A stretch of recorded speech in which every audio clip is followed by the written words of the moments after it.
Velkommen. I kan høre, hvad jeg siger. Jeg hedder Mette Bom, og jeg modererer det her debatarrangement i aften. Det er kulturministerens 3. arrangement i den debatrække, der hedder Kultur på kanten. Og det, vi skal diskutere og høre om i aften, det er kunstnernes nye digitale muligheder. Og det hedder Del eller Dø med spørgsmålstegn, ikke med udråbstegn. Og det synes jeg, vi skal tænke over hele aftenen. Men Uffe, vil du ikke sige velkommen? Jeg skal se, om der er hul igennem, og det er helt bevidst. Jeg sidder her på kanten for at leve op til overtitlen på de arrangementer. Det er nemlig sådan, at som sagt, som Mette kort sagde, så har vi haft 3 af dem indtil nu. Og det er et eksperiment fra min side og ministeriets side i forhold til at etablere et meget uformelt rum, hvor vi sammen kan gå på opdagelse i spørgsmål, som betyder rigtig meget for os hver især. Men hvor der ikke nødvendigvis skal være nogen vindere eller tabere, men hvor vi oprigtigt går på opdagelse i spørgsmålene sammen. Og det har jeg lyst til at virkelig understrege i forhold til det her emne, fordi det er et emne, der vækker rigtig, rigtig mange følelser. Der er folk, der synes, at det, der sker lige nu digitalt, er noget af det mest spændende, man overhovedet kan komme i nærheden af. Andre har det sådan, ja, det er en nødvendighed, og vi skal finde ud af, hvordan vi takler det, og vi synes også, der er muligheder i det. Og så er der igen nogen, som siger, at det her, det synes vi faktisk er dybt problematisk, og at der er nogle helt principielle spørgsmål i spil, som vi ikke skal sælge ud af, og som vi skal stå vagt omkring. Og det er egentlig det rum, vi nu skal prøve at debattere og høre på hinanden. Og da jeg cyklede herud, så tænkte jeg lidt sådan, hvilket sådan, billede skal jeg bruge på aftenen her. Og havde sådan, jeg vil virkelig håbe, at vi kan sådan lægge våbnene ude i gangen her, sådan bedste våbenhus herude, og træde ind i det her rum. Og så prøve oprigtigt at lytte på hinanden, og også prøve at forstå hinandens udgangspunkt for det, der nu kommer frem. Det er et arrangement, som har allerede ved at have nogle traditioner. Det har man, når man har gjort det 3 gange, så er det en tradition. Men for hver gang, så prøver vi også at udvikle formen, for at finde ud af, er der noget, vi kan gøre bedre fra den ene gang til den anden gang. Og en af de ting, som er nyt for os lige nu, det er rent faktisk, at Mette Bom sidder her. Hun er en ny opfindelse. Fordi indtil nu, så har det været mig, der har både været interview- og samtalepartner i den første del, men også har skulle holde dagsordenen og sørge for, at alle kom til ord, plus indimellem også svare på en masse spørgsmål, som folk havde til mig. Så derfor er vi blevet enige om, at Mette Bom, du tager dig af selve diskussionen i anden halvleg, hvor jeg er sådan en interviewer i første halvleg.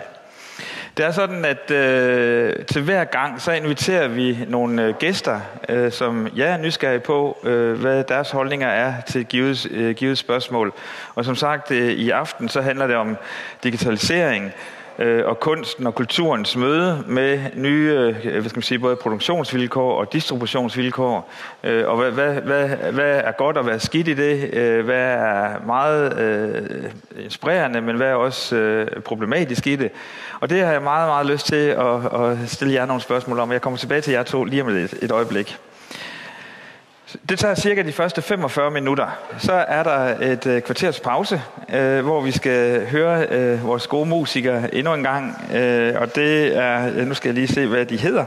På trompet er det Rolf Tofte Sørensen, og på bas er det Jakob Roland, og trommer er det Terkel Nørgaard. Og de kommer alle 3 fra Rytmisk Musikkonservatorium i København. Så kan I ikke lige give dem en hånd, for de har allerede underholdt jer. Eller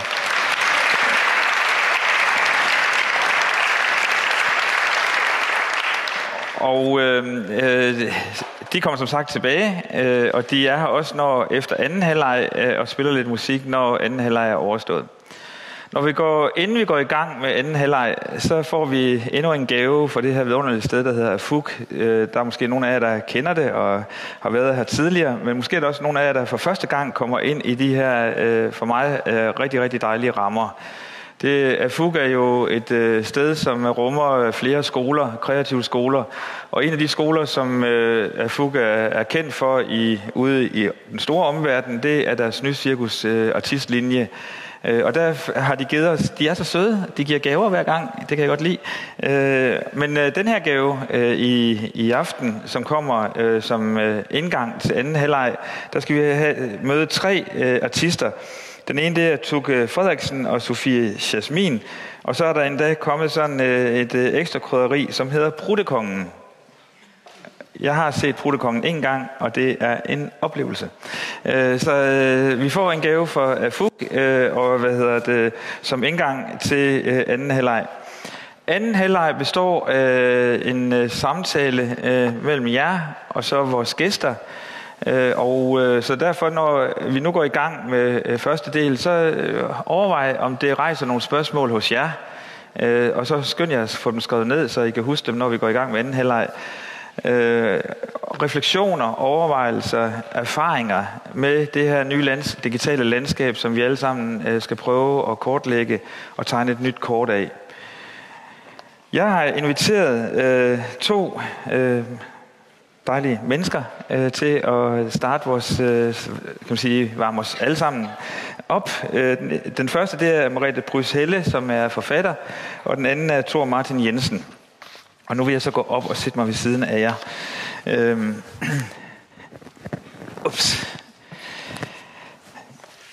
Og både Merete og Thor sagde til mig, hvordan pokker skal det her foregå? Og så sagde jeg til dem, det er helt easy.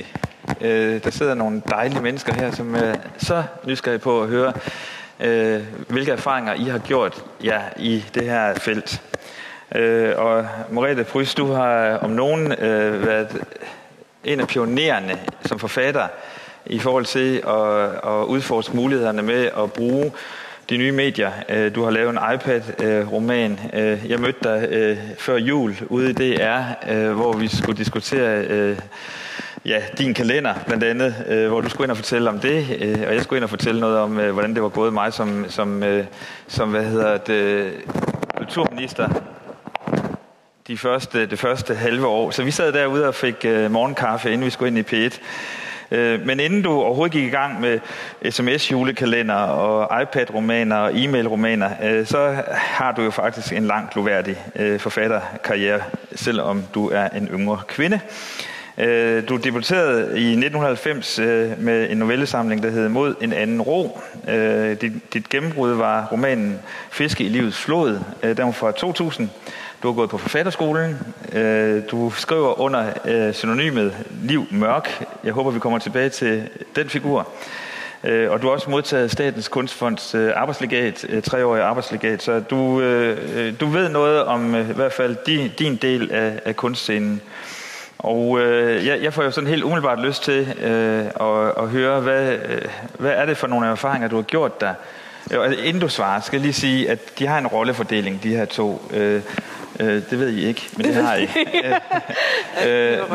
Merete, hun er valgt som skæbne kunstner og som forfatter, og med den indgang til det her nye felt. Og Thor, du er valgt, fordi du faktisk er med i en virksomhed, som hedder Vimp, og jeg kommer tilbage til dig og alle dine meritter, men med den optik, at I faktisk forsøger at skabe en ny kulturel virksomhed, som forhåbentlig også er til gavn for de musikere, som I har på jeres lister.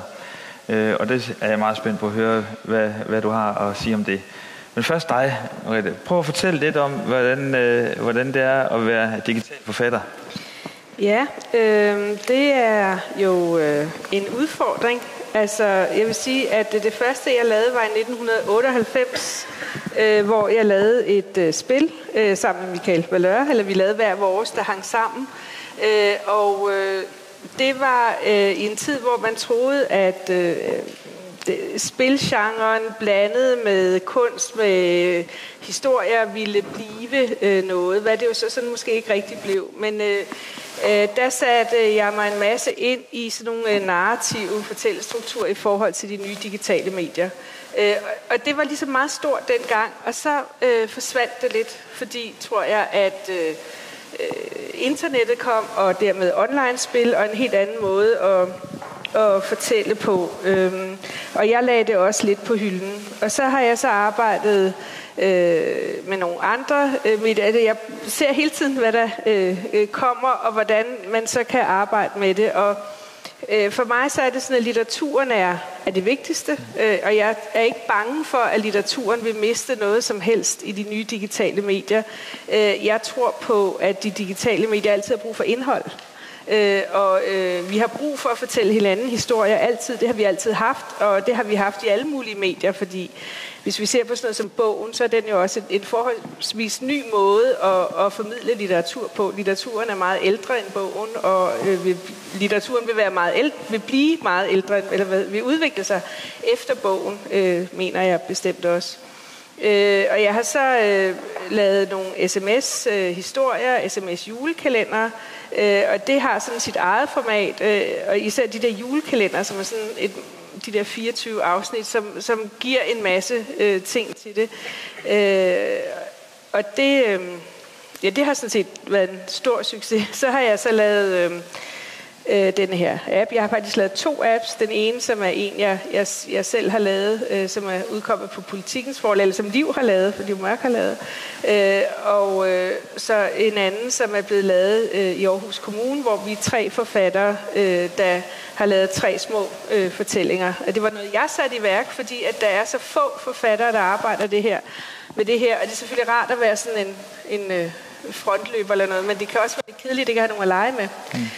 Så jeg har ligesom prøvet at få nogle flere forfattere med i det her. Denne her måde at fortælle på. Og man kan så sige, at da jeg kom tilbage, jeg skulle lave app, det går. Jeg prøver at tælle højt. Hvad hedder det? Kan vi få en tekniker herop, der lige kan hjælpe os med en mikrofon?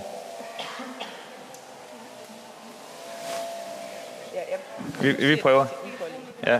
Hvad hedder det? Da jeg kom tilbage til at skulle lave app, så opdagede jeg så, at alle de her narrative ting, jeg havde sat mig ind i, hvordan man laver nogle fortællinger, som ikke er lineære, og som kan springe rundt, og måske kan være udvidet ved hjælp af billede, eller lyd, eller andre måder at fortælle på, at det kunne jeg jo så pludselig bruge igen. Tak. I det her... i app-formatet. Og det synes jeg er meget interessant, og det har været rigtig dejligt at tage det op, fordi at jeg synes, at det er spændende at arbejde med mediet, altså at bruge mediets muligheder til at fortælle, sådan så at mulighederne går dybt ind i fortællingen. Og jeg skelner jo meget stærkt, og det tror jeg også, vi kommer til at tale om, mellem digitaliseret litteratur og digital litteratur. Og for mig at se, digitaliseret litteratur, det er fint, og det er godt, men det er ikke interessant. Er det e-bøger, eller hvad? Eller noget, ja, det er sådan set e-bøger. Ja. Ikke? Digitalisering af kulturarven. Ja. Det er noget, der ligesom bare skal gøres, fordi at vi gerne vil læse på de her nye platforme. Men den digitale litteratur er noget andet, og forholder sig meget mere direkte til mediet og prøver at bruge de muligheder, som er. Du sagde selv, at du følte dig sådan lidt ensom. Hvor var kollegaerne henne inde i det her felt? Hvorfor tror du, at der ikke er så mange, der arbejder med det? Jeg tror, det er fordi, måske at folk tror, at det er noget matematisk. Eller sådan et eller andet. Altså, man skal jo tænke i systemer. Og det, det kan folk måske ikke lide. Eller også så... jeg ved det ikke. Jeg spørger også mig selv det. Men du må også snakke med dine kollegaer. De er ikke så interesserede. Og ved du, hvorfor de ikke er det? Nej. Nå, men det kan være, der sidder nogle kollegaer derude, som kan sige, hvorfor. Men jeg vil sige, det er jo ikke sådan, der er jo nogen. Det er jo ikke sådan, at jeg er helt alene. Der er jo bestemt andre, som prøver i forskellige platformer også, hvad der er rigtig sjovt. Ikke? Det er jo ikke sådan, at jeg er helt alene. Men man kan sige, at den generelle tendens blandt forfattere er at være sådan lidt afvisende overfor det. Ikke? Og så er der måske en 10-12 mennesker, der har kastet sig ud i det. Hvis du sådan skal forestille dig den kunstneriske arbejdsproces, som du oplever, hvis du skal skrive en bog, som skal komme ud på print, i forhold til den historie, der skal komme ud digitalt, hvad er lighed og forskel i det? Ja, altså, jeg er faktisk begyndt at tænke lidt over det der med, når jeg skriver en roman, så er jeg jo egentlig ret hård, fordi så tager jeg læseren i nakken, ikke? Og så starter man på side 1, og så bliver man lige kørt igennem til side 400, eller hvor meget man nu skriver. Og det er meningen, man skal starte der og slutte der. Altså, jeg bestemmer meget, hvordan denne her tekst skal læses. Det er meget sjældent, i prosa i hvert fald, at folk hopper rundt i en fortælling. Der skal man bare starte der og slutte der. Så man har meget magt og meget autoritet som forfatter, når man skriver p-bøger.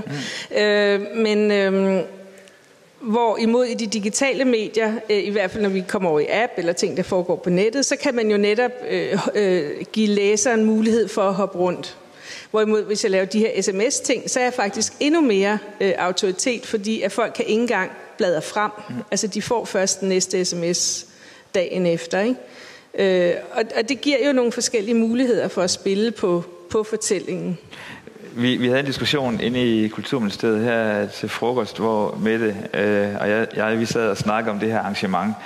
Og så fortalte du, Mette, at du var blevet ven med en, der hed Liv Mørk på et tidspunkt, og hvor... Det var meget tidligt i processen. Altså, det var, jeg tror, for 6 år siden, hvor Facebook... Altså, det var noget for sociale medienørder og andet godt folk. Og så blev jeg addet af den her meget mystiske, meget kønne pige. Og jeg havde ikke læst nogle af dine romaner, så jeg tænkte bare, det er da vildt spændende, og hvad vil Liv Mørk mig? Og dengang, der addede man ikke bare folk sådan. Og så hun var blind, og hun stod altid med ryggen til på sine profilbilleder, og jeg fik sådan nogle daglige updates om Liv Mørk, og jeg blev meget interesseret i Liv Mørk, altså det kan jeg godt indrømme. Og så læste jeg en artikel, hvor dig og din mand fortalte om jeres forfatterpseudonym Liv Mørk, og så blev jeg simpelthen så skuffet, og jeg tænkte bare, altså, fuck, der troede jeg lige, jeg havde gang i et eller andet spændende. Men det havde du også. Jeg synes bare, det var en meget ny og forfriskende måde, ligesom at bruge litteraturen på, jeg ikke havde set før.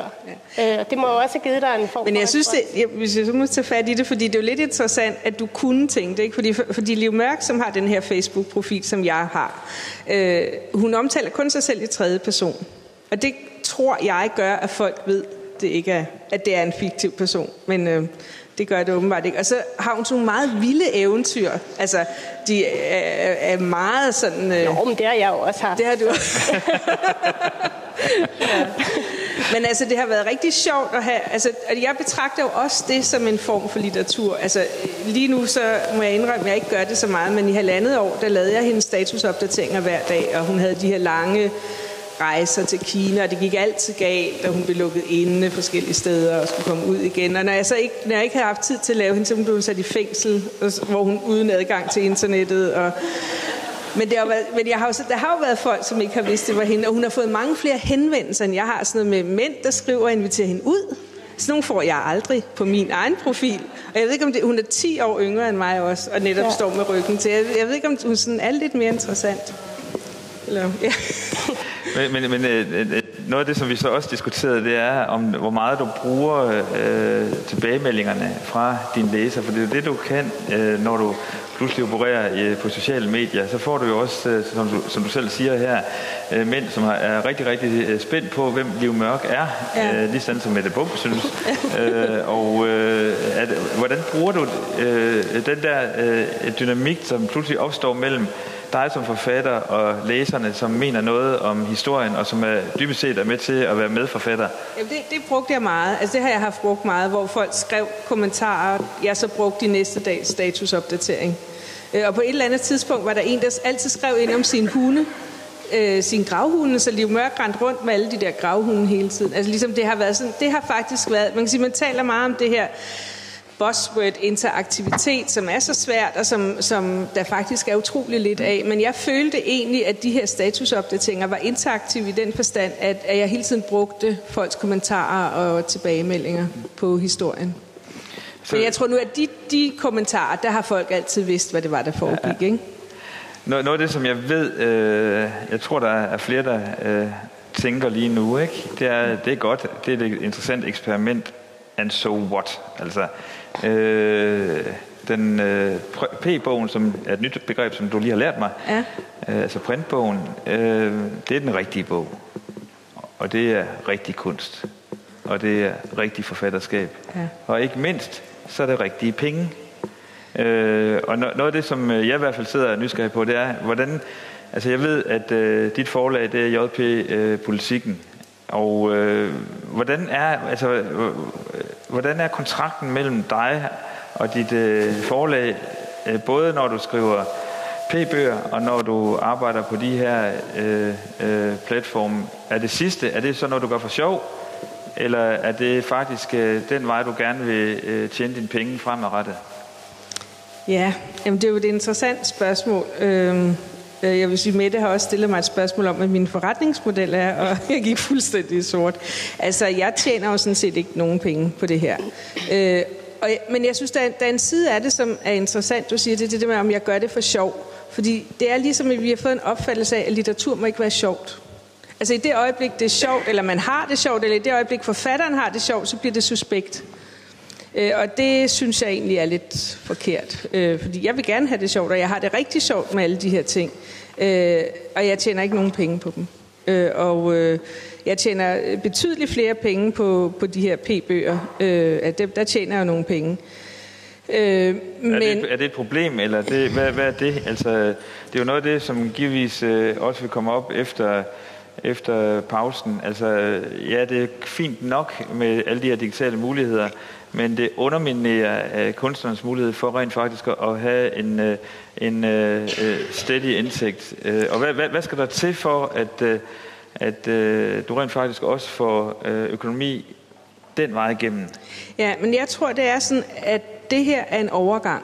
At vi står i en overgang, og lige nu er der ikke så mange penge i det for nogen, hverken for forfatterne eller for forlagene. Men det tror jeg, der kommer til at være. Så jeg synes jo bare, at hvis man nu har lidt mod, både fra diverse råds side, fra forlagenes side, til faktisk at lave nogle investeringer, så når vi tror på, at det kommer tilbage, så kan man jo støtte op om det. Og jeg tror jo, at hvis man ikke investerer noget i det, så kommer der heller ikke rigtig noget godt ud af det. Så bliver det jo bare noget, der drukner, eller bliver overfladisk og kedeligt. Man kan sige, hvor meget kunst egentlig tjener penge. Der er jo en hel masse kunst, som ikke tjener penge, som vi egentlig ikke forventer tjener penge, og som der er støtteordninger til. Ikke? Der er bare ikke ligesom nogen støtteordning til det her felt.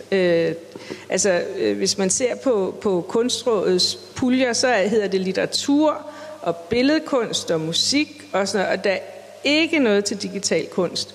Så forestiller man sig, at fordi der er noget med, at de har en digital satsning, som er fuldstændig uigennemskuelig for mig, hvor den skulle være henne. For jeg kan ikke se den. Men det er sådan noget med, at de skal give penge inde i puljerne til digitale projekter. Men så sådan en som jeg skal så søge litteraturpuljen.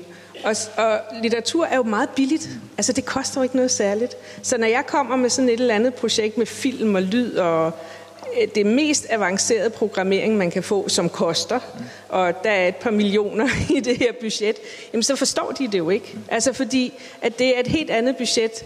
Og jeg kan ikke gå hen til Filminstituttet og søge, fordi der er heller ikke lavet noget til digitale puljer. Der er til børn, men jeg vil gerne lave noget til voksne. Så jeg kan sådan set, der er ikke nogen steder.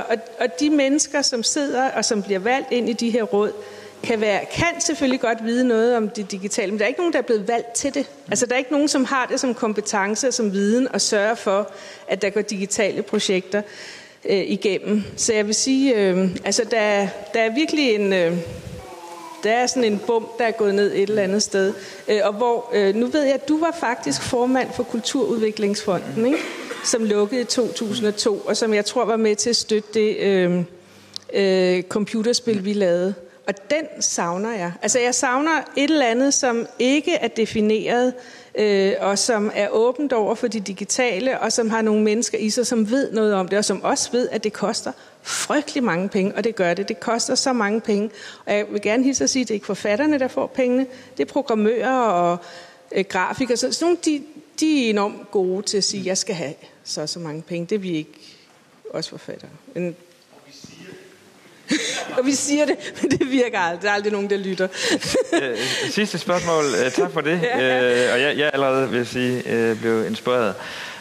Jeg skal hjem og kigge på vores støttesystem i forhold med digitale øjne, så tak for det. Selv tak. Men noget som det sidste spørgsmål, jeg sådan har lyst til at stille dig, det er, at en ting er, at du siger, at der er få af dine kollegaer herhjemme, der arbejder inden for samme område som dig. Det kan også godt være, at du bare ikke kender dem.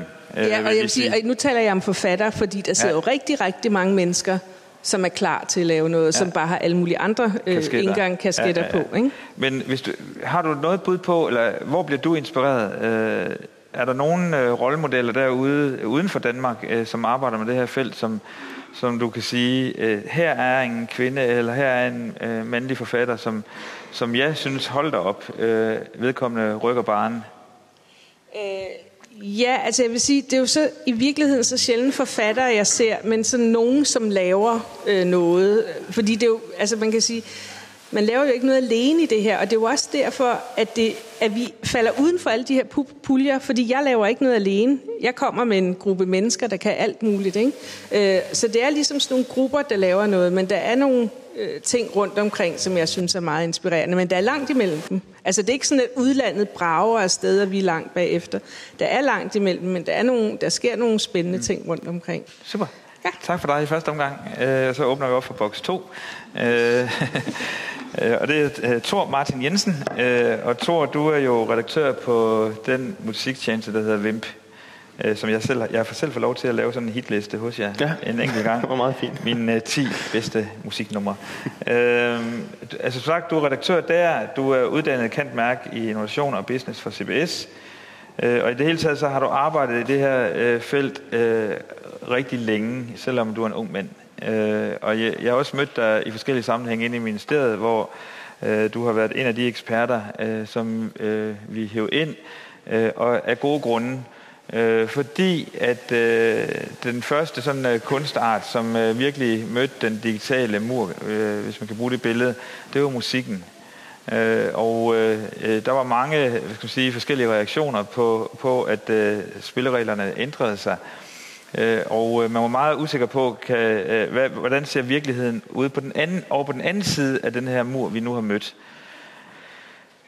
I kom igennem den, og I er et eksempel på en musiktjeneste, som nu opererer i Danmark, men vi har jo Spotify, og i det hele taget kan vi se, at I som i forhold til filmen og litteraturen har gjort jer nogle erfaringer, som de andre skal i gang med at forholde sig til.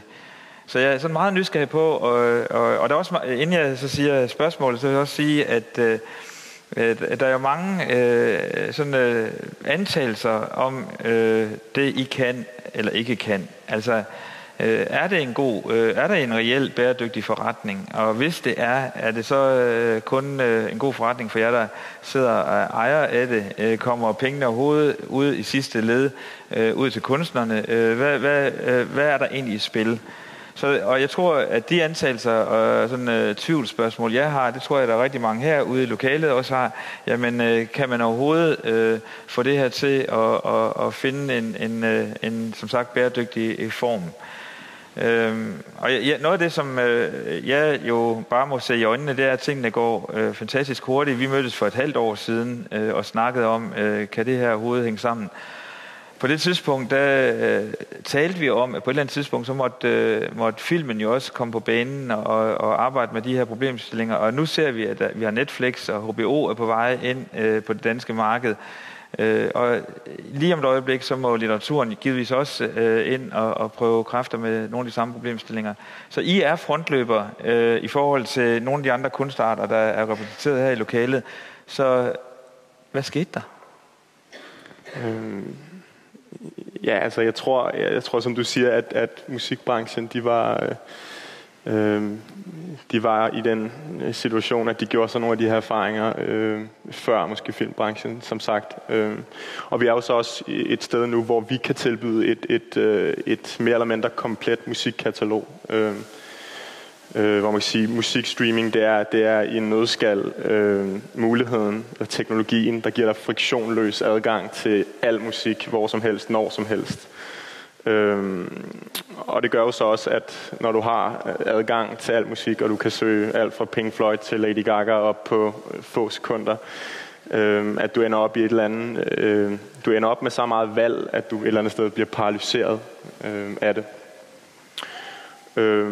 Og det er der, at vi har en opgave i at guide folk i det her kæmpestore bibliotek.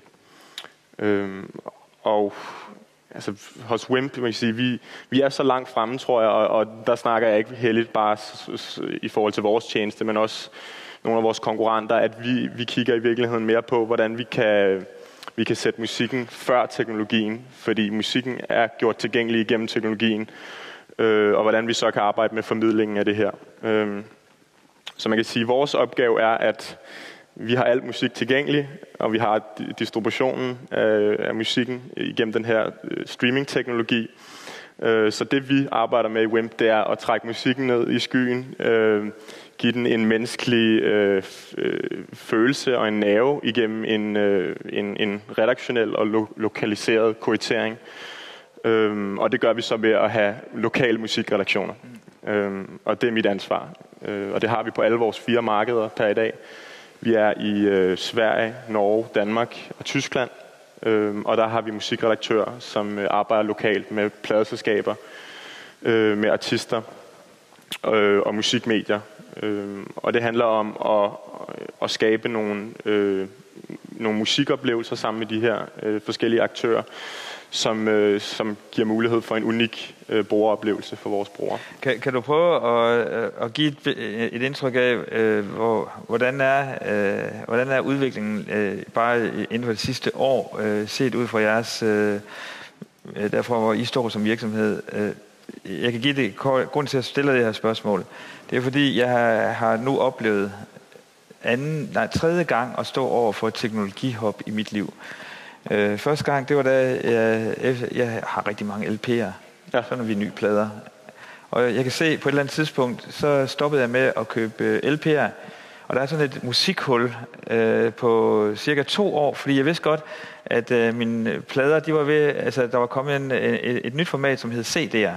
Så jeg har nemlig lige hentet 1000 LP-plader op ned fra kælderen, og det har været en kæmpe fornøjelse at møde dem igen.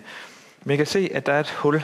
Der er et hul på cirka 2 år, hvor jeg ikke har anet, om jeg skulle hoppe over på den her nye teknologi, der hedder CD. Og det samme sker lige nu. Nu har jeg holdt op med at købe CD'er, stort set, men har ikke taget springet over til dig eller Spotify. Men det gør jeg så måske lige om en uge eller om 2 uger. Det vil sige, at jeg har nået at hoppe 2 gange teknologisk. Og hvor mange gør det lige for øjeblikket? Altså, hvor mange, hvordan ser kurven ud? Ja, kurven ser jo eksponentielt ud. Og jeg så en undersøgelse i går, tror jeg, der estimerede, at globalt så stiger indtjeningen for streaming med 40% i år, regner man med. Og til sammenligning, så tror jeg, at man estimerer, at download stiger 8,5%, og CD-salget falder 13%. Og vi har selv lige gennemført en undersøgelse, der viser, at 99% af alle unge under 30 år, de mener, at CD'en den er væk om 2 til 4 år. Og i øvrigt så er streaming også deres foretrukne måde at forbruge musik. Så der er ingen tvivl om, streaming er kommet for at blive, og vi tror selvfølgelig, det er fremtiden. Og vi vil rigtig gerne have det over, og det er egentlig også derfor, at vi forsøger lidt at arbejde med streaming på en måde, som egentlig ikke er, når du møder produktet, så er det egentlig ikke så fremmed for dig, fordi du får en redaktionel formidling af indholdet i interviews og i playlister og i forskellige anbefalede albums og sange. Så det er egentlig ikke så forskelligt fra som at gå ned i pladebutikken og spørge, hvad du skal købe. Det er bare et spørgsmål om at logge ind i WIMP og se, hvad vi anbefaler. Og der er ikke rigtig nogen tabt investering i forbindelse med at trykke play. I modsætning til den gang, hvor du havde købt det forkerte album til 160 kroner. Så jeg vinder. Det lyder som om, at jeg vinder. Ikke? Altså, jeg får i hvert fald adgang til rigtig, rigtig meget musik. Men taber musikerne? Det er jo det spørgsmål, som jeg bliver mødt med igen og igen. Det er, det kan godt være, at lytterne, forbrugerne, at de får pludselig en verden af musik leveret lige ned igennem streamingtjenesten, men det gør kunstnerne ikke. Og kan du sige noget om den økonomi, der er, den måde, I organiserer jer på, den måde, I betaler jeres kunstnere? Hvad er dynamikken? Ja, altså vi har som sagt 350.000 betalende brugere på vores 4 markeder indtil videre.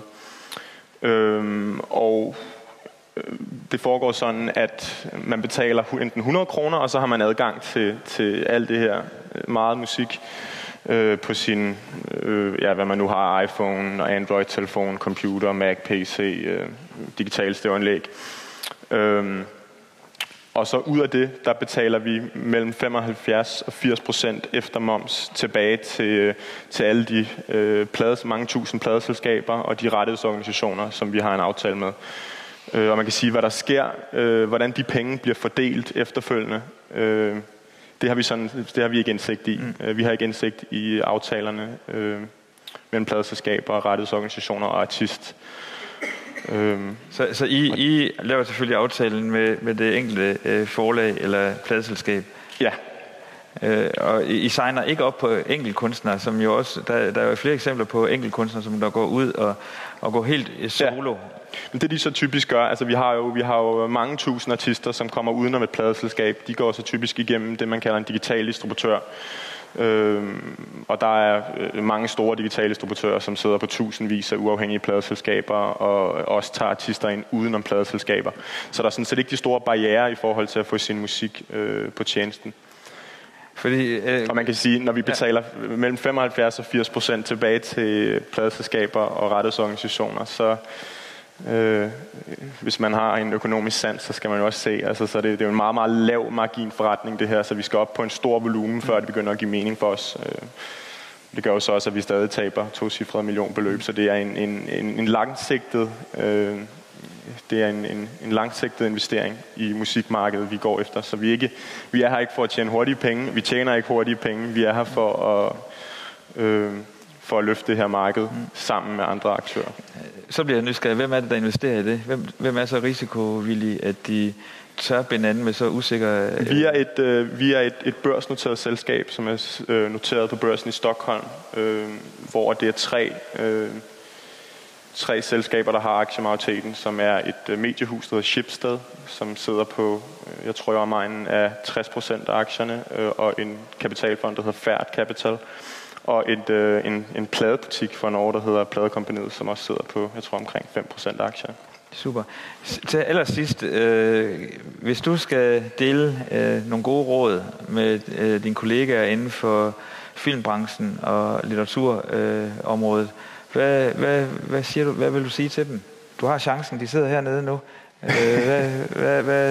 Jeg tror, det jeg vil sige, det er, at som udøvende musiker skal man være bevidst om, at barrieren i forhold til at producere musik og barrieren i forhold til at udgive musik, de er blevet væsentligt lavere.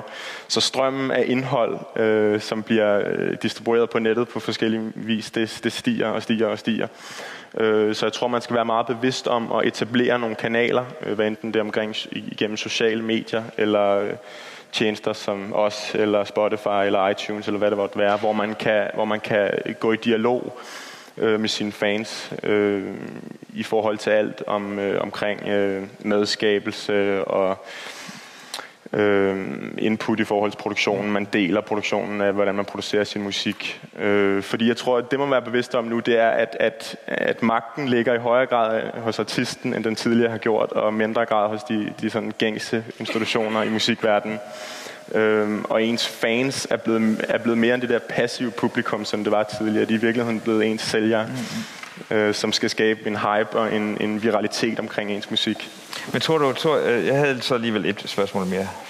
Fordi at tror du, at det er specifikt i forhold til musikområdet? Og grunden til, at jeg spørger det, stiller det spørgsmål, det er fordi, at jeg har jo været ude ved gode filmfolk, og Fridtjof, han sidder et eller andet sted. Hvor er du henne, Fridtjof? Der. Og haft den samme diskussion, og nu håber jeg citerer dig korrekt. Ellers så har du chancen for at redigere det efter pausen. at ja, det kan godt være, at man kan lave den type forretningsmodeller og platforme for musikken, men det kan man ikke for filmen, fordi filmen er så meget mere økonomitung end produktion. Så er der forskel på nogle af de her ting? Jeg tror på mange måder, der er nogle af de samme udfordringer. Det er også klart, i forhold til indtjeningen, så strækker du ligesom tidskurven, hvor man tidligere i den fysiske verden mange kunne finansiere deres næste album på få måneder for indtjeningen på deres sidste album. Den mulighed bliver meget sværere nu, fordi du ser din indtjening over en længere periode. Og der, jeg vil sige, det synes jeg det er en af de diskussioner, man må tage. Altså, hvordan man kan ændre forretningsmodellen, ikke kun i vores del af branchen, men i den samlede del af branchen, også i musikselskaber og i rettighedsorganisationer, i retning af, at man også skaber optimale betingelser for nye artister. Og det tror jeg også et eller andet sted er meget udfordring for filmbranchen, som er virkelig en kreativ branche, der er afhængig af en hurtig return on investment på ens produktioner. Super, tak til jer begge to, og jeg håber, at det har dannet billeder og spørgsmål ind i hovedet på jer ude blandt publikum.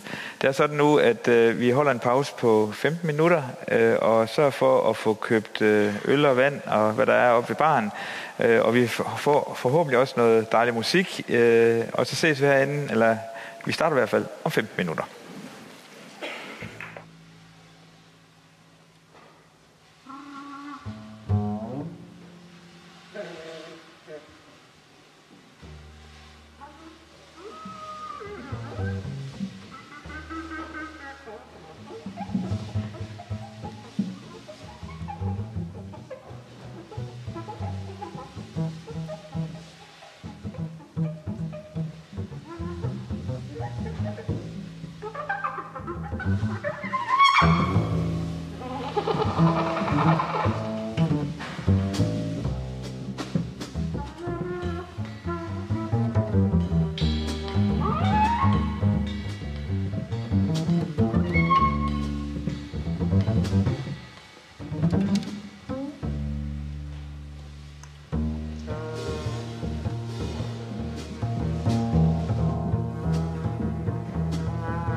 Mine damer og herrer, det var Tuk Frederiksen og Sofie Jasmin her fra AFUK.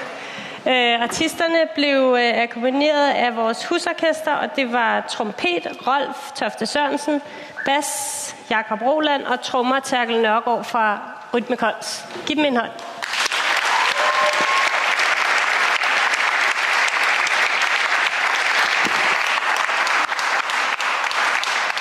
Oven på det artisteri, så skal vi tilbage til diskussionen om deling, eller om man dør. Deler man og lever, eller dør man, hvis ikke man sørger for at dele sin musik, eller sin litteratur, eller sin film med brugerne, som gerne vil have den. Jeg kunne godt tænke mig at, inden vi tager spørgsmål fra salen, spørge dig, Merete. Du talte lidt om, at du tjener ikke nogen penge på det nu, altså på at skrive sms-romaner og iPad-romaner osv. Men jeg tænker på, du har jo et kæmpe netværk, altså Liv Mørk har en fanbase på 5.000 mennesker. Du kan ikke adde flere som Liv Mørk. det må da også give noget, altså i forhold til, at du ligesom kommer ud til sådan et kæmpe publikum, og de måske læser dine bøger, eller følger dig der, eller kommer til et foredrag. Så de nye medier giver de ikke mulighed for, og det er jo også det, vi skal tale om i anden time, at man udvider sin forretningsmodel på en måde, man ikke har set tidligere. Forretningsmodel igen. Fordi jeg ved ikke... Eller udvider biksen. Ja, udvider biksen, men det er bare, hvad biksen består af, ikke? Og jo, altså man kan sige, at man kommer ud til en masse mennesker, men jeg ved for eksempel, jeg synes faktisk, det er meget sjovt, det der med Facebook og invitationer på Facebook, og hvor mange kommer egentlig. Jeg tror ikke, det virker særlig meget. Det er ligesom nogle helt andre ting, som foregår derinde, og det er jo klart, at man måske, nogen kender en for, hvordan man er på Facebook, men om de også går hen og læser ens bøger, det ved jeg faktisk ikke. Det er jeg ikke sikker på. Altså... Men jeg synes måske heller ikke, det er ikke det, der er det vigtigste. Altså, det er ligesom det er sådan nogle forskellige måder, man er til stede på, og måske nogle forskellige mennesker, man når, og det er også godt nok, ikke? Og jeg synes faktisk, altså jeg tænker det sådan, selvfølgelig, jeg skal jo også betale mine regninger og sådan noget, men jeg har ikke, jeg tror, hvis jeg sådan ligesom arbejdede netop med en forretningsmodel, at man skulle tjene penge og være rig, det ville være meget forstyrrende. Altså, jeg vil gerne have muligheden for at lave noget indhold. Jeg vil gerne have muligheden for at lave nogle projekter. Men derfra så til at tænke i økonomi, det er ligesom, det bliver også forstyrrende. Men selvfølgelig bliver man nødt til det. Det ved jeg godt. Altså, det ved jeg godt. Ja. Men jeg vil helst ikke gøre det. Hvordan forholder dit forlag sig til, at du ligesom selvudgiver og finder på alle de her ting? Altså, what's in it for forlaget, hvis du i øvrigt opbygger din fanbase helt selv, og selv opdaterer og markedsfører dig selv, og tager ud til forfatterforedrag og så videre? Jeg tror ikke, at forlaget er generet af, at jeg markedsfører mig selv ud over forlaget. Men hvilken rolle kan de spille? Ja, man kan sige, Politikens Forlag har jo lavet en investering i, at de har lavet den her app for mig, og altså, de har jo heller ikke tjent penge på det. Så det har været en investering for netop at se, hvad man kunne, og efterforske eller udforske nogle ting, ikke? Og det synes jeg jo er fint. Så kan man sige, så bliver man måske omtalt, eller man... Men jeg ved ikke, altså jeg tror igen, at det er jo så nyt, og man bliver nødt til at prøve alt muligt af. Og det, som jeg tænker meget på også, det er, at man bliver også nødt til at lave nogle ting, der ikke virker. Altså man bliver også nødt til at lave nogle fejl, fordi det gør man, når noget er nyt. Og det synes jeg, altså det vil jeg så gerne have, der også er ligesom noget åbenhed overfor, ikke? Men det er jo meget, meget nyt, ikke? Og det er stadig meget svært at komme igennem. Og da vi havde lavet denne her app, så blev den sendt ud til pressen. Ikke? Og så skulle der være nogle journalister. Så skulle man først finde en journalist, der havde en iPad. Og som vidste noget om litteratur. Og det er ikke den bedste kombination. Men det var der nogen, der havde. De blev så bedt om, det skal man ikke længere, og det er de rigtig glade for i presseafdelingen. Så skulle de så give deres UD-ID-nummer, som er det nummer, man har på iPad'en, for at man kan få gratis presse. Og det skal man så finde. Så hørte man ikke mere fra dem. Altså, den her app blev ikke rigtig anmeldt, og det gjorde den ikke, fordi at det var for ligesom teknologisk for de journalister, som interesserer sig for litteratur. Og når den blev anmeldt, så blev den også anmeldt som, at den var ikke lige så god grafisk som World of Warcraft.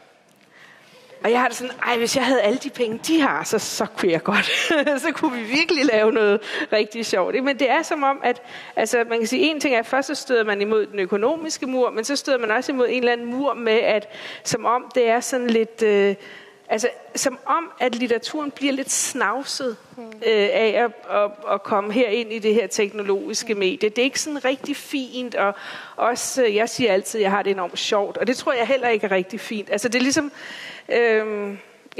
men det er meget nemmere at forholde sig til en eller anden tryk bog, som forsøger at bytte rundt på nogle kommaer og kalder sig avantgarde, end at man bevæger sig ud i et helt ukendt område, fordi det er meget svært at forholde sig til, for hvilke kriterier skal man som journalist eller anmelder bruge for at bedømme det her stykke litteratur, eller hvad det nu er. Jeg kunne godt tænke mig, jeg ved, at der i salen sidder en masse branchefolk, og jeg kunne egentlig godt tænke mig at åbne til jer og prøve at høre, hvilke forretningsmodeller har I fundet på? Eller har I virkeligheden... altså... Jo. Vi skal dele vores ting, eller ikke skal dele vores ting. Det handler ikke så meget om, hvad vi kan gøre med de her nye medier. Er der en mikrofon? Ja. Det betyder at komme ud med tingene. Ja, I må gerne sige... Fokus, jeg synes, vi snakker om en hel masse andre ting, end det, som egentlig var det, jeg troede, det handlede om i dag. Og jeg er her, fordi jeg er forfatter. Jeg hedder Birgitte Kosovic. Og jeg er selvfølgelig meget interesseret i især at tale med dig, Uffe, fordi her til efteråret, så er det jo, at vi som forfattere og forlag, vi skal genforhandle de her aftaler, som er lavet med bibliotekerne, om at bibliotekerne kan udlåne vores bøger, e-bøger, og det gør de til en rigtig, rigtig lav pris, nemlig 18 kroner. Og nu har Bibliotekschefforeningen og Bibliotekarforbundet været ude, og de ønsker, at der skal røres måske ved vores ophavsretlov, eller ophavsret, og det betyder jo altså, at der kommer en masse andre aktører ind imellem os og vores modtagere af det, som vi laver. Og nu også det, som du siger, altså det lyder meget ædelt, at I giver 85% af de penge, som I henter ind, tilbage til musikerne, men jeg ved jo altså også, at der er musikere, der sidder derude, som selvom at man køber jeres musik og betaler det, som I siger, man skal betale, så kan det stadigvæk ikke betale sig for dem, fordi selvom man hører deres CD'er hver eneste dag efter dag et helt år, så vil man stadigvæk, altså så kan de stadigvæk ikke tjene de samme beløb på det, som hvis de solgte det og tjente 70 kroner på en CD på den gammeldags måde. Det tror jeg lige tog mig til. Jamen, jeg bliver lige nødt til at tale færdig, fordi hvis vi får de samme forhold for bøgerne i forhold til bibliotekerne, og det bliver bibliotekerne, som ligesom skal være det, som du er nu for musikerne, så kan vi få nogle store problemer, hvis vi ikke har den ret til at afslå et godt tilbud fra bibliotekerne. Og det er jo det, som man... Altså, jeg må indrømme, jeg er en lille smule pikeret over, at bibliotekerne har meldt ud, som de har, fordi vi står i en situation, vi skal have en forhandling med hinanden. Og så starter vores modpart, som samarbejder med staten. Og du kan jo lave loven om. Det er meget fint, du er meget afvæbnende og sådan noget, men rollerne er fordelt. Og jeg er forfatter, og du er kulturminister, og jeg vil selvfølgelig gerne have, at du skal forsvare mine rettigheder, fordi jeg har siddet og skrevet en bog i 10 år, og jeg er ikke interesseret i at give den gratis væk. Men når dem, som vi så skal forhandle med, de starter med at sige, at de i øvrigt ønsker at problematisere forfatternes ret til at afslå, og vores forlags ret til at afslå et godt tilbud fra bibliotekerne, hvis det er, at de ikke synes, at de vil betale den pris, som vores forlag vil have for bøgerne. Hvis man begynder at problematisere, at vi har den ret, hvor ender vi så henne? Fordi vi behøver faktisk ikke måske bibliotekerne. Vi kan godt selv trykke vores bøger. Vi kan godt selv nå ud til vores læsere. Vi behøver ikke, at der sidder nogen, som skal bestemme, hvad vi skal have for det. Derfor kunne jeg godt tænke mig at høre fra dig. Hvad er din holdning til det her? Der var mange spørgsmål. Ja. Det sidste, det er vigtigt. Ja. Uffe, vil du starte ballet? Ja, det kan jeg godt. Altså, selvom jeg vil være forsigtig med at blive for konkret med det. Der er flere ting i spil i det, du rejser. Det ene, det er, og det har jeg også hørt fra forlagenes side, jeg har haft en del møder her efter sommerferien, hvor man fra forlagenes side siger, Uffe, er du i gang med at give køb på forfatternes og kunstnernes intellektuelle rettigheder? Og vil du stå vagt om dem? Det er sådan den helt store, og nu ved jeg godt, at nu bliver det lidt nørdet, men en usikkerhed omkring, om staten / kulturministeriet / kulturministeren vil stå op for kunstnernes intellektuelle rettigheder. Det vil jeg selvfølgelig, og det vil staten. Og vi har en lovgivning på området. Så der er ingen tvivl om, at de intellektuelle rettigheder, de er ikke til diskussion. Punktum. Det er den ene problemstilling. Så er der spørgsmålet omkring, hvad gør vi, når vi har haft en hæderkronet tradition om public service, og herunder biblioteksvæsenet, at borgerne sådan demokratisk har mulighed for at læse litteratur ved at gå hen og låne dem. Og der har været en meget fin, kan man sige, fødekæde eller dynamik imellem biblioteker, forlag og forfattere i den model, vi kender i dag. Og det har været til gavn både for forfatterne, det har været til gavn for forlagene, at vi har en holdning i Danmark omkring demokratisk kultur, kan man sige. Altså at jeg som dansker har mulighed for at også få adgang til litteratur og musik og film nede på mit lokale bibliotek, selvom jeg ikke har råd til at gå ned og købe det ned i boghandlen. Egentlig har boghandlerne også haft gavn af det, fordi at de så som borgere alligevel er blevet introduceret til noget litteratur, eller noget film, eller noget musik, som jeg blev så glad for, at jeg alligevel er gået ned og købt det ned, enten nede ved min boghandel, eller CD-handel, etc., eller gået ned og købt en DVD. Så der har været sådan en fødekæde og relationer mellem de her aktører i det, man kunne kalde den sådan fysiske verden. Nu står vi så over for, hvad pokker gør vi, når vi jo i princippet har uendelige antal eksemplarer af en given e-bog. Hvordan skal dynamikken så være? Det er nogle af de ting, som selvfølgelig sidder sammen med embedsmændene i ministeriet, sammen med gode medarbejdere og kollegaer ude på bibliotekerne, for at finde ud af, hvordan gør vi det sammen med for øvrigt også forlagene. Og vi er jo midt i en forhandlingsproces, hvor vi skal finde ud af, hvordan gør vi det? Hvordan finder vi en ny balance? Der kan være nogle eksempler på, eller nogle måder at gøre det på, at man kun kan låne der er kun x antal e-bøger til låns, lige som man kender det fra den fysiske verden, der kun er x antal printbøger. Der er mange overvejelser lige nu, og vi har gjort et forsøg, som nu klinger af, og nu skal vi finde ud af, hvordan skal den næste periode se ud. Og der håber jeg virkelig, at vi som sagt går til det med åbent sind og finder ud af, hvordan pokker gør vi det. Og mere vil jeg egentlig ikke gå ind i det nu, fordi vi sidder midt i en forhandlingsperiode, og det håber jeg, der er respekt omkring.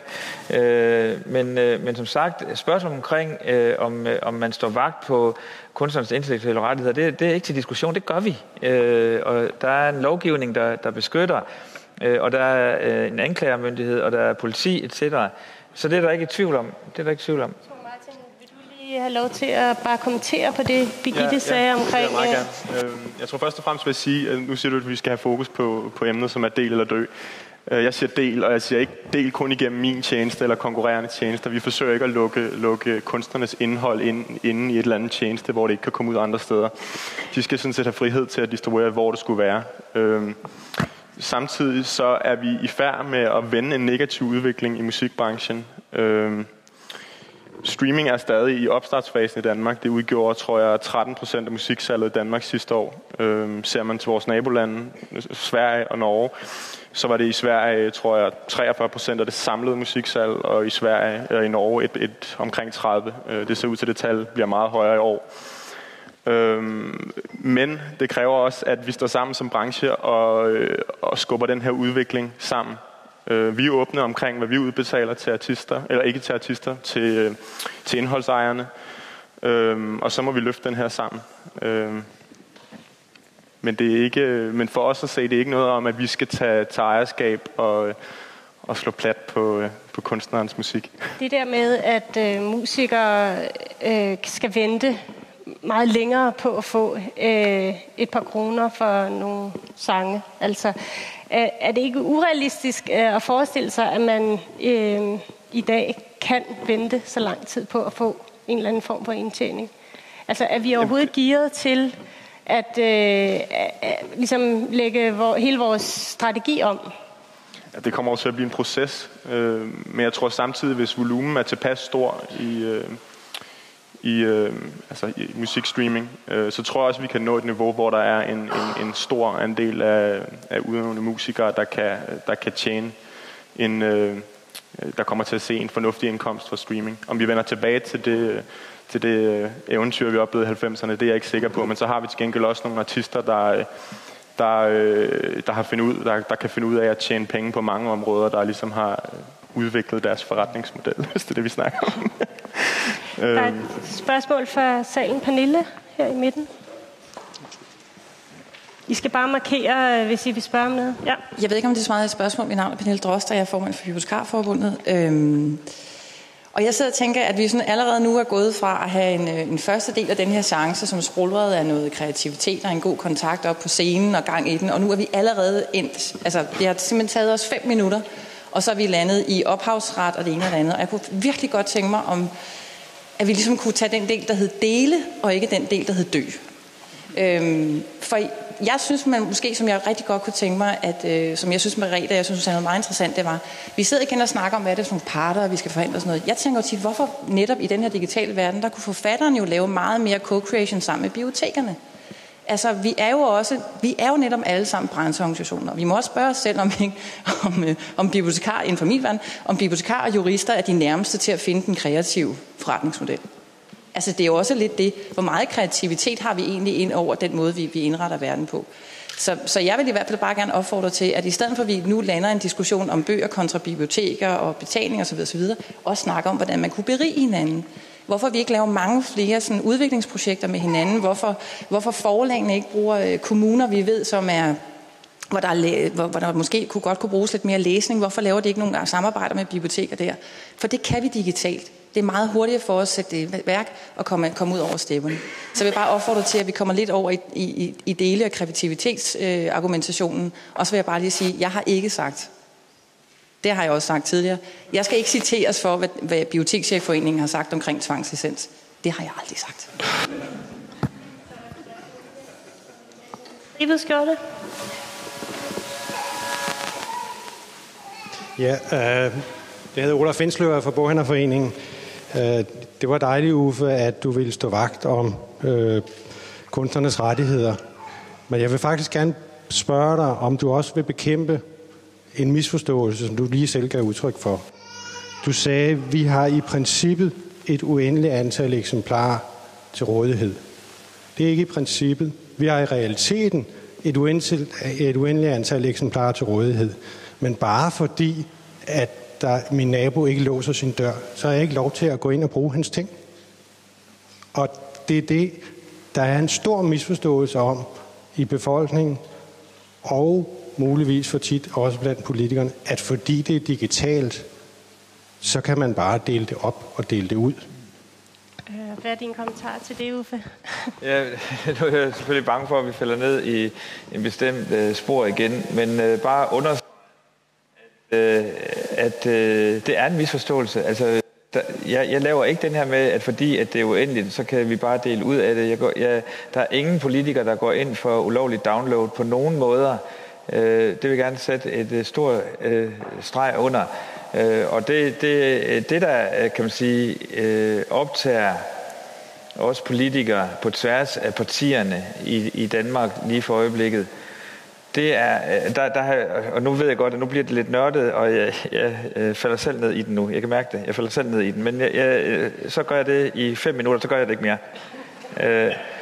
Og det, der er sket, det er bare for at give lidt historik, fordi der er mange af jer, der har holdninger til det her, og som har fulgt hele processen om en bestemt politisk diskussion på Christiansborg her over efteråret og starten af foråret, hvordan man skulle bekæmpe ulovlig download af film og musik, og litteratur har ikke været så meget op på dagsordenen, men det gælder også litteratur. Og rundt omkring i Europa har der været forskellige modeller for det. I Frankrig har de haft en meget skarp politik på det her område. Hvis man blev taget 3 gange i at downloade ulovligt, så blev ens internetadgang taget.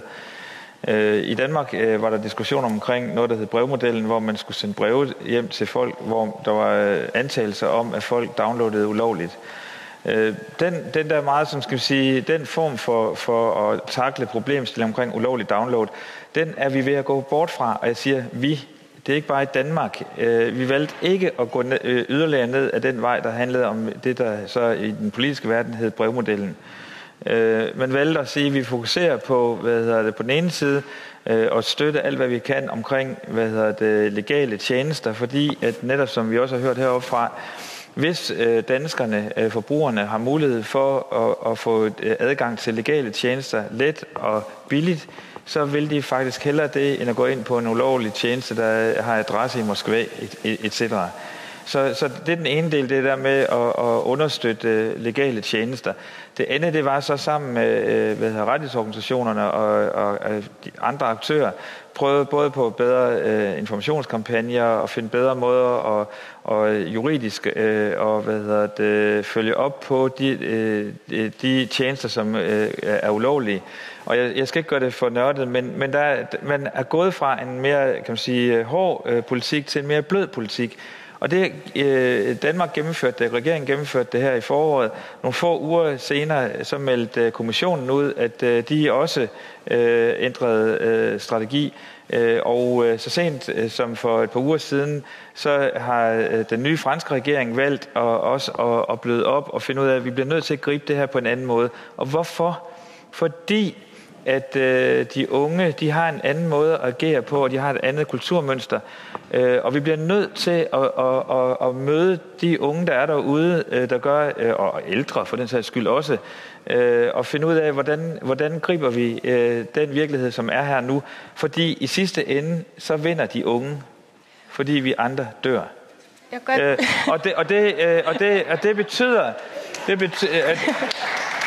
Det betyder, at som sagt, at der er en oprigtig eftertænksomhed blandt politikere, blandt aktører omkring, hvordan fremmer vi eksempler som Vimp og Spotify og alle andre tjenester, som vi ikke engang har set eksistensen af endnu, at det her bliver både til gavn for mig som borger, som læser, som seer, som lytter, men også for vores kunstnere og for de, som forstår at udvikle de nye forretningsmodeller.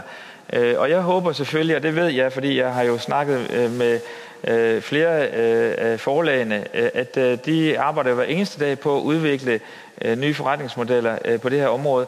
Og det selvfølgelig gør de det, fordi ellers så dør de. Så der er der en enorm optaget af at finde ud af, også blandt de etablerede spillere, hvordan gør vi det her? Og det er også derfor, og nu sætter jeg et punktum om 15 sekunder, at vi må rumme den usikkerhed, vi har imellem os lige nu. Og jeg kan i hvert fald sige, at jeg er fuldstændig sikker på tværs af politiske partiskel, at vi alle er rigtig interesserede i at stå vagt på den ene side omkring de interseksuelle rettigheder, og på den anden side prøve at både gribe og begribe den verden, der er på vej imod os. Og det synes jeg faktisk som kulturminister er en af mine opgaver, det er at turde tage den diskussion, som vi har lige nu, og i den ånd, som det også er lagt op til i aften. Jeg kunne godt tænke mig at høre, Tor Martin, du talte om en undersøgelse, jeg lavede med unge i Danmark. Nu ved jeg ikke, hvor mange det var, men er din... 1000. Ja. Er din fornemmelse, at både jeres brugere, men også dem, I ligesom arbejder med, at de har en holdning til mediet, som er, at man skal betale for adgang til musik?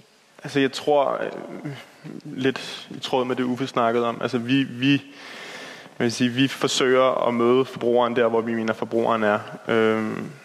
Vi kan ikke forsøge at lukke ned for pirattjenester eller snakke om det. Altså det er de betingelser, vi konkurrerer under.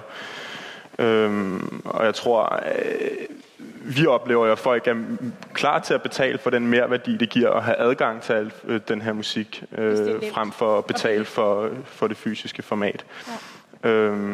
Og vi oplever egentlig også, at prispunktet er rigtigt. Og i forhold til den undersøgelse, du omtalte, så gav 6 ud af 10 også udtryk for, at de var klar til at betale for tillægstjenester, som kunne være live-koncerter, eksklusivt indhold, indhold direkte fra artister, fanklubber, hvad det nu kunne være. Så jeg tror også, vi kommer til at se, at betalingsvilligheden kommer til at stige i takt med de her tjenester. Men handler det om, at man skal udvide sin forretning? Altså handler det om, at man ikke bare er forfatter i ordets bogstaveligste forstand, man sætter sig og skriver til en defineret målgruppe, men at man har alle mulige andre ting kørende også. Man har Facebook-profiler, man skal holde foredrag, man er musiker på mange måder. Vi kan jo se, at koncertindustrien for eksempel bloomer. Ja, ikke? Altså, jeg har det sådan lidt blandet med at sidde her og skulle være manden, der skal sige, at enhver artist skal også have det her entreprenante gen, hvor de kan styre Facebook med den ene hånd og spille guitar med den anden og spille trommer med højre fod eller et eller andet. Men jeg synes, det er lidt det, realiteterne viser, at du har, jeg synes i Danmark, vi ser det rigtig godt, du har den her gruppe af især unge artister, som simpelthen bare forstår, hvordan de her nye medier fungerer. Lucas Graham er et rigtig godt eksempel. Jeg så ham lige ud og sige, at han havde haft 30 millioner streams nu, og han har ramt et punkt, hvor det begynder at give mening for ham, den her model. Samtidig så er han hamrende god til at hele tiden at fodre sine fans og gøre dem nysgerrige med små stykker af nyt indhold og holde gang i dialogen, og også lidt i tråd med det, du siger, altså skabe nogle narrativer, som de føler, de kan være med til at udvikle. Så jeg synes i hvert fald, vi kan sige, at den model, den fungerer. Jeg tror stadig, der er plads til de artister, som trækker sig tilbage, og så har måske et traditionelt pladeselskab, der tager sig af promoveringen og salget af musikken. Så forhåbentligvis er der plads til begge ting. Må jeg lige sige noget? Ja. Altså, jeg synes, man skal passe på ikke at se det for meget fra forbrugerens synspunkt. Men ligesom i hvert fald som kulturminister, ikke? Altså se det fra kunstnernes synspunkt. Og som, altså, nogle af os kan flere forskellige ting, og nogle kan også, ikke? Og der må også, altså vi vil vel også gerne have plads til det, som ikke sælger meget, eller ikke kan være på Facebook hele tiden. Eller, altså, og der er jo nogle bekymringer omkring det der med litteraturen, som også konsumeres, kan man sige, helt anderledes. Altså, det hele er meget langsommere, og det både læses langsommere og produceres langsommere, ikke? Jeg bider bare mærke i, når du siger, at du mødes med den og den og den, men ikke så meget med forfatter. Altså, det gør du nok også, men det er jo vigtigt at lytte også til forfatternes bekymring over, at vi føler, at vi ikke tjener nogen penge til sidst. Ja, Jo, men for eksempel så skal jeg have 2 møder med de 2 forfatterforeninger i morgen, tror jeg. Eller også er det i overmorgen. Og dem har jeg mødtes med tidligere. Så det er helt sikkert, at jeres stemme når også mit øre. Og noget af det, som man som kulturminister og som kulturpolitiker selvfølgelig er optaget af, det er, hvordan sikrer vi litteraturen og litteraturens, skal man sige, ved og vel. Og i dag, der har man jo, vi har en forfatterskole, som vi støtter. Vi har arbejdslegater for kunstnerne. Vi har et stort biblioteksvæsen, der køber bøgerne, som også kommer til gavn for forfatterne og sådan noget. Så jeg havde sådan et møde med nogle boghandlere, som selvfølgelig var bekymret for, jamen for pokker, det er vigtigt, at vi har boghandlere, kvalitetsboghandlere. Du bliver nødt til at gå ind og forholde dig til, at det bliver sværere og sværere at drive boghandel.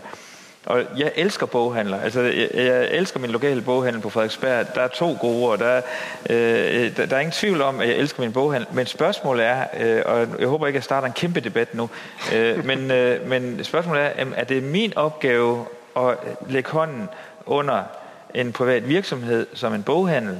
Så er der selvfølgelig nogen, der siger, jamen, der er forskel på boghandler. Der er sådan virksomhedsboghandler, men så er der sandelig også boghandler, som nærmest er kulturinstitutioner. Og jeg siger bare, at vi er inde og må turde tage den her diskussion, fordi at der er nogle mellemled, som begynder at blive til en vis grad unødvendigt set ud fra litteraturens synspunkt og læserens synspunkt og forfatterens synspunkt. Og det er sårbart at pommeren til. Men jeg synes jo netop også, fordi nu siger det om, man støtter forfatterne, man støtter det, men jeg synes faktisk, man skal se det omvendt, fordi vi forfattere eller andre kunstnere, vi er jo ligesom første led i en stor fødekæde, ikke? Altså når jeg laver noget, så er der en rigtig mange andre mennesker, som faktisk lever af det, som trykker det, eller udgiver det, eller kritiker, eller underviser i det i en skole. Og hvor jeg sådan nogle gange siger, at de får alle sammen deres faste løn, men jeg får ikke noget. Ikke? Altså jeg synes, at man må også se det som, at vi er, altså man kan sige, der er en hel masse mennesker, der også er afhængige af, at der bliver lavet noget indhold, at der bliver produceret noget. Og hvis vi strejkede, nogle gange så har jeg tænkt, hvis nu alle vi forfatter strejkede et år, så ville der være en masse mennesker, der fik problemer.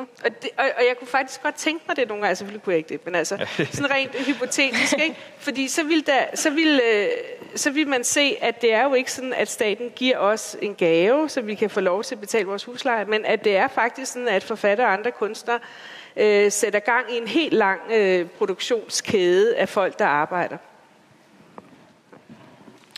Ja.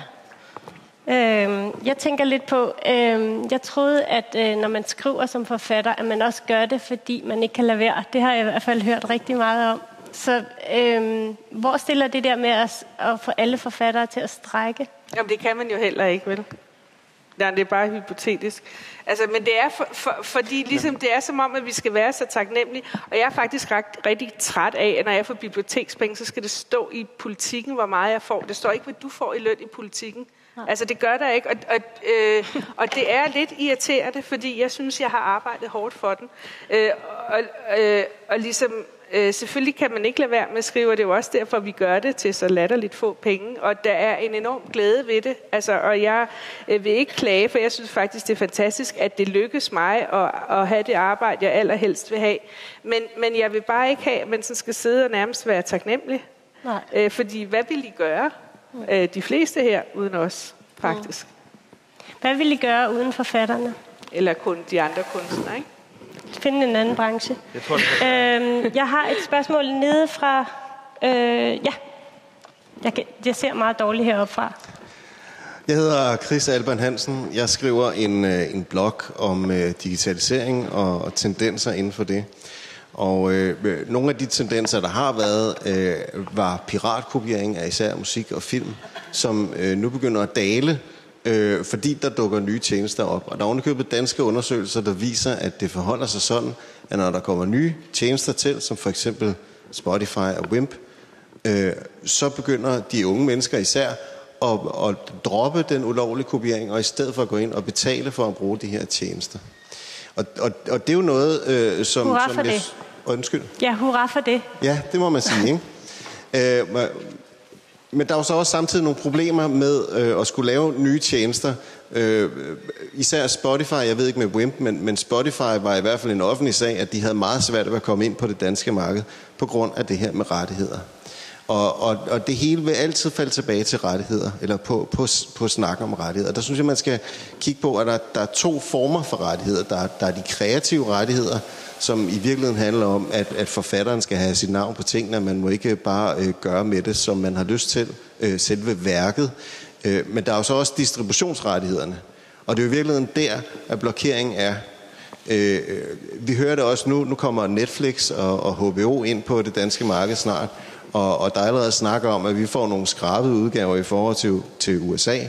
Igen fordi det er svært for dem at opnå de her rettigheder til at videredistribuere dem. Og det har jo ikke noget med selve ophavsretten at gøre, fordi de går ikke ind på den måde og krænker selve værket. Altså den kreative del, det handler alene om, kan vi få lov til at distribuere den. Og det er jo i virkeligheden der, hvor vi skal have politikerne på banen og kulturministeren til at tænke på, skal vi gå ind og holde hånden under de gamle brancher, altså pladeselskaber, boghandlere, bogforlag, filmselskaber, eller skal vi gå ind og tilpasse loven, sådan så også nye brancher kan opstå, og nye brancher kan komme til at blomstre op og leve. Altså jeg synes, et underskud på 2 millioner kroner, det var det, du sagde, ikke også? Et tocifret millionbeløb. Du sagde bare tocifret. Okay, det er så endnu værre. Det synes jeg er enormt ærgerligt, når det nu er en branche, der går ind og erstatter det manglende salg, eller den nedgang af salg, der har været igennem de sidste 10-15 år af musik.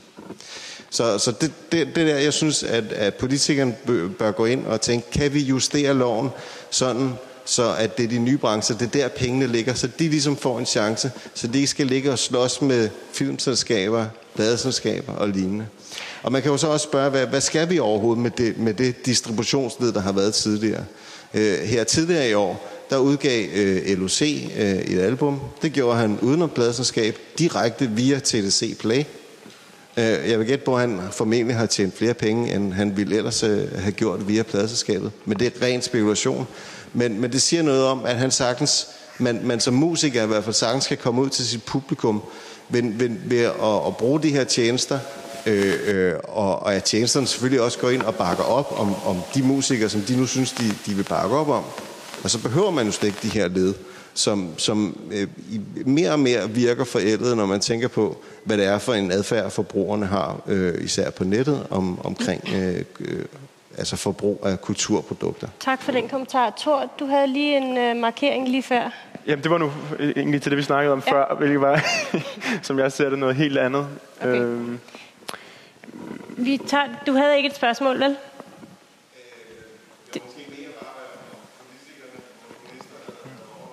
Om noget omkring de gamle brancher versus at støtte de nye brancher. Altså det er noget, der optager os i den grad, og der er flere ministre, det optager lige nu. Det er sådan, at regeringen har nedsat det, der hedder et vækstteam, der skal specifikt kigge på at støtte og understøtte og udvikle den kreative industri, hvad det her jo falder indenfor.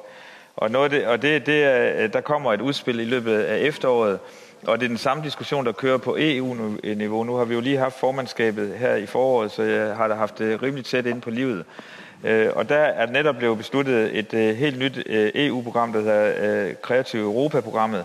Og et af de punkter under det er bare for at give det som eksempel, at det er noget, som virkelig bliver diskuteret for øjeblikket og udviklet lige nu. En af de store problemer har været, at de traditionelle banker har været enormt bange for at investere i nogle af de her nye virksomheder, fordi de ikke forstår dem, de kender ikke spillereglerne. Og hvordan kan EU/den danske stat gå ind og være med til at lave garantier, investeringsgarantier inden for nogle af de her områder, som vi snakker om lige nu. Så det er helt sikkert noget, som jo absolut er noget, der optager os, og det er noget, som kun er, hvor kurven den går op i forhold til opmærksomhed på alle lederkanter. Så er der et spørgsmål fra den manden i den røde bluse dernede. Jeg kan ikke se, hvem det er. Ja, jeg hedder Reiner Grasten, og jeg er filmproducent. Og jeg vil bare lige erklære herfra, at I skal sgu ikke være så bekymret for filmbranchen. Det går fantastisk. Det må jeg desværre sige. Det siger du altid, Reiner. Altså, vi omstiller os hurtigere end lynet der, hvor udviklingen er. Altså, for øjeblikket går det jo utrolig godt i biograferne. Vi har lige smidt 800.000 mennesker afsted til Hvidstengruppen. Med hensyn til DVD, der solgte vi 12.000 DVD'er inden frokost i dag. Og med hensyn til det digitale marked, så er udviklingen kolossal. De unge skal sgu nok finde ud af, hvordan vi får distribueret vores film, og vi skal nok opstille os. Jeg er helt enig med, at appen bliver den nye DVD-form.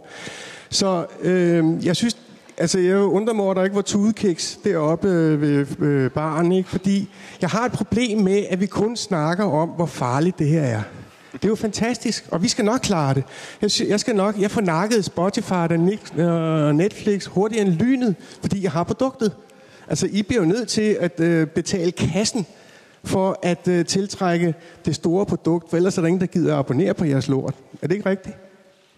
Hvad tænker du på? Jamen, jeg siger bare, hvis nu der er 3 konkurrenter, og Nephew kun vil være på den ene konkurrent, så betaler du rigtig meget for at få Nephew over for dig, og så betaler du selvfølgelig ikke meget for de andre. Sådan er det foregår. Vi har ingen problemer, hvad det angår. Det eneste, vi ikke snakker om her, det er, når vi snakker digitalt, så handler det jo også om trafik. Og hvem tjener egentlig på alt det her? Det gør jo teleselskaberne. Hvorfor det enkleste i verden, det er bare at sige, prøv at høre, og det er til jer politikere, tag 25% af deres indtægter. Det betyder ikke en skid, for de sætter alligevel 25% prisen op. Og så har vi finansieret hele lortet. Det er så enkelt. Du skal bare tage Ole Sohn i hånden, og så er det helt løst. Og I skal ikke være bekymret for filmbranchen. Vi klarer os fint. Tak. Tak, Ragnar, for den optimistiske kommentar. Jeg har 4 mennesker på talelisten, og vi har 5 minutter tilbage. Jeg har ikke plads til mere, tror jeg. Vi kan gå 5 minutter over, hvis vi rigtig tager sammen. Så nu er det spørgsmål til panelet, og ikke så meget kommentarer. Det var en mand i en blå bluse hernede omkring.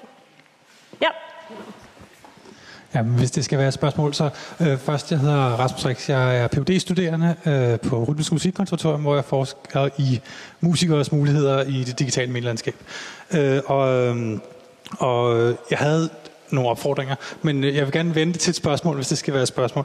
Ja. Hvordan synes panelet, at man kan ændre den der holdning om, at man helst ikke vil tænke i forretningsmodeller, når man er kunstner?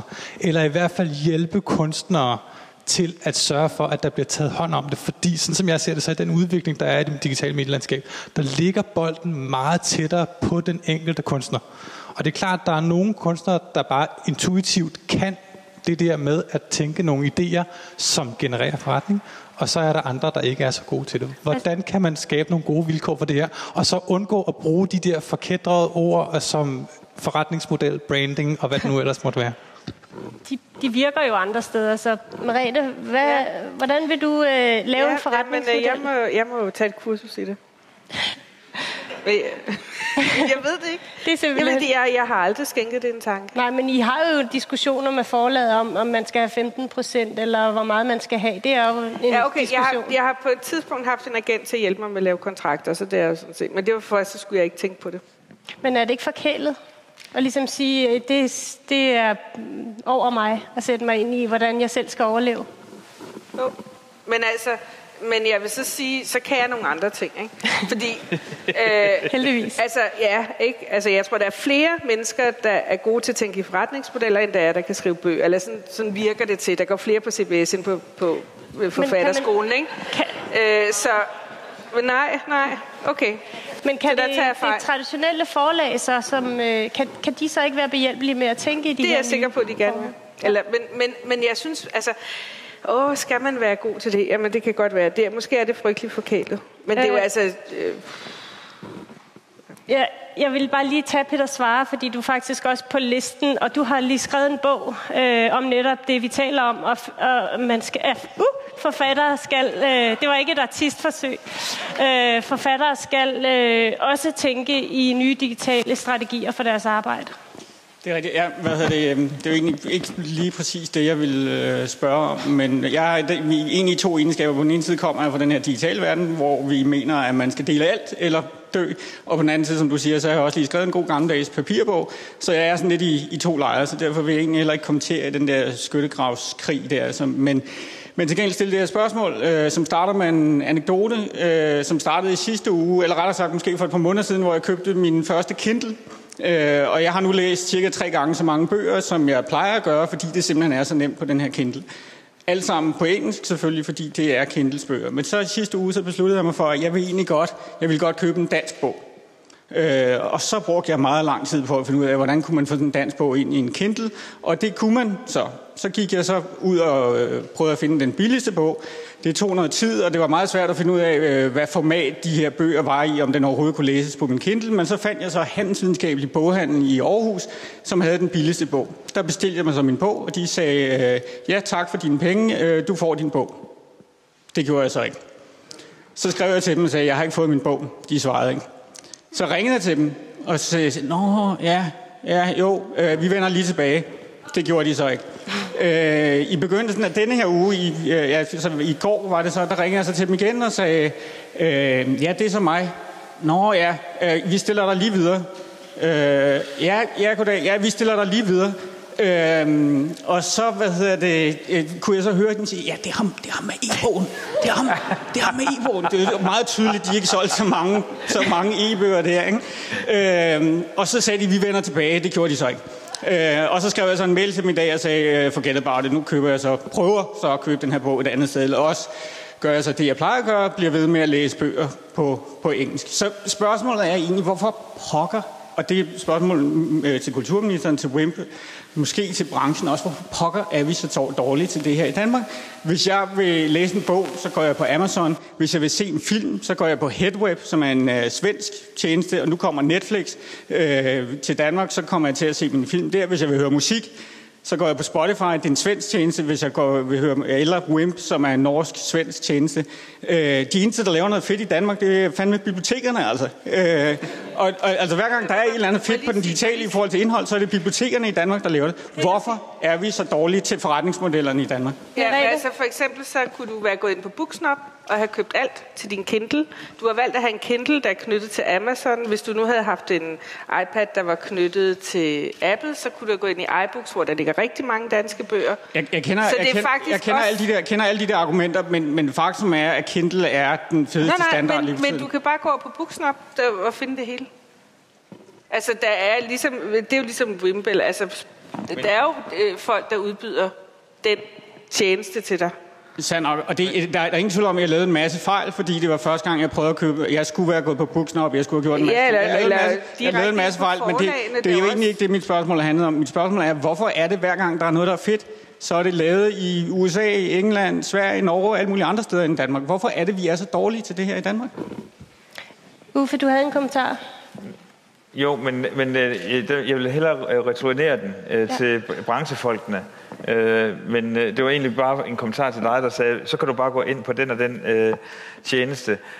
Det, der jo er det principielle i den fortælling, du nu har berettet, det er, at det er svært som forbruger, kulturforbruger, at få det pågældende produkt.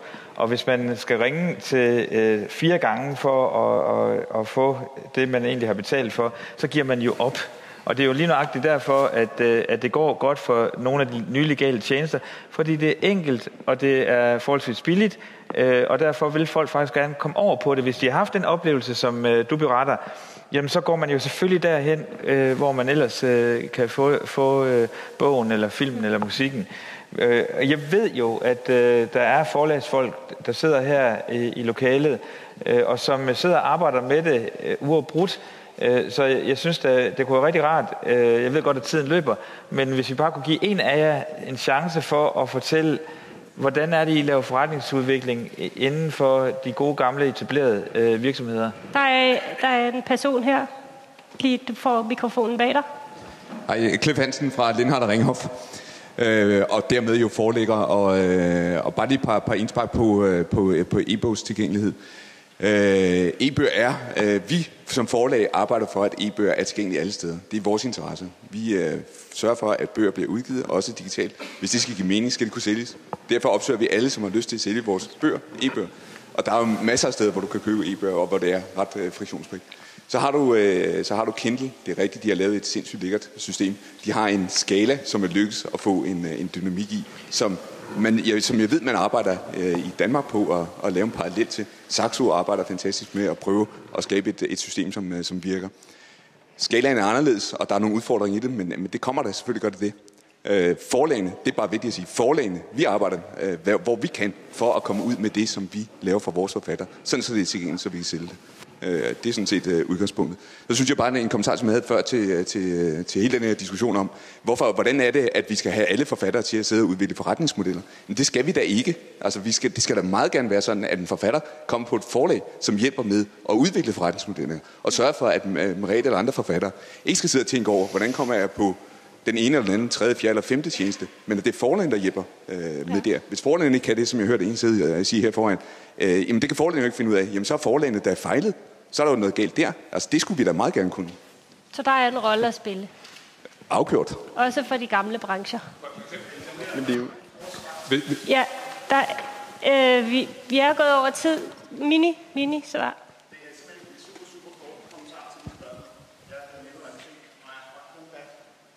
Og vil skynde mig at sige, at vi går rigtig meget ind for, at der kommer en masse nye tjenester. Der er Wimp, der er Spotify, der er tjenester, der ikke er blevet lanceret endnu, som der er indgået aftaler med, og der kommer mange, mange flere. Danmark skal være et digitalt foregangsland. Det mener vi. Nu er jeg ikke ansat i TDC, men jeg vil bare gerne sige til dig, at TDC Play var, tro det eller hvad, det var altså den første tjeneste i verden, der kom ud og lavede det her abonnement, hvor man betalte månedligt. Og vi er nogen fra Koda, der har oplevet ned til Midem, der er den store musikkonference, hvor folk løber efter os for at snakke om, hvad er det dog, der sker der i Danmark. Det vil jeg bare lige sige til dig, at inden vi slår os for meget i ryggen. Godt. Den er 5 år gammel nu. Okay, vi stopper debatten nu. Vi er gået lidt over tid. Vi stoppede det faktisk med en rigtig positiv udmelding, at Danmark er et lille land, men vi er stadigvæk med, hvad angår de nye tjenester. Jeg vil gerne sige tak til paneldeltagerne og Uffe. Ja, og jeg vil også sige tak til jer, der er kommet. Som sagt, så er det jo et forsøg på at skabe et rum, hvor vi mødes, og hvor vi når at komme et stykke ned i materien. Vi når slet ikke i bund, og det skal vi være glade for, fordi at I må gerne blive her lidt tid endnu, og snakke med hinanden. Og jeg håber også, at I vil bruge de her på kanten arrangementer til at øge vores fælles forståelse af, hvad der sker lige nu i kulturlivet på tværs af brancher, på tværs af organisationer og interessepositioner. Så snak videre, og så vil jeg bare sige tak til mine egne embedsmænd, som ved Gud har gjort sig erfaringer med at afvikle arrangementer lige nu. Kulturministeriet bliver entreprenante, det er dejligt. Jeg vil gerne sige tak til AFUG for at få lov til at være her, og vi har set nogle af de gode artister. Og vi har også haft nogle tre dejlige musikere ude for Rytmekunst, som har skabt et lydrum for os. Men allermest tak, fordi I kom, og vi ses igen om 3 måneder.